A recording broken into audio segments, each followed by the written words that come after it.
Ok, suntem la numărul 69, deja cunoaștem montajul.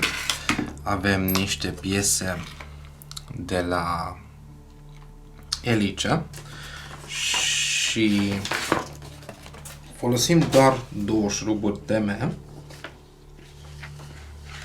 ca să realizăm acest montaj. Haideți să dau un zoom. Avem piesa aceasta, atenție cu piesa aceasta micuță, pentru că se poate lipi foarte ușor din cauza energiei electrostatice de cutie și când o deschideți să nu credeți că ați pierdut-o. Cu mare atenție adăugăm piesa acolo și folosim două șuruburi TM. Adică doar un singur șurub.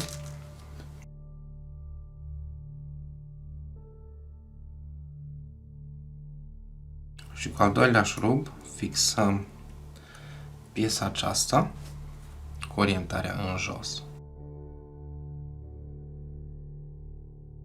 Cam acesta a fost montajul numărului 69. Ne vom vedea curând cu numărul 70.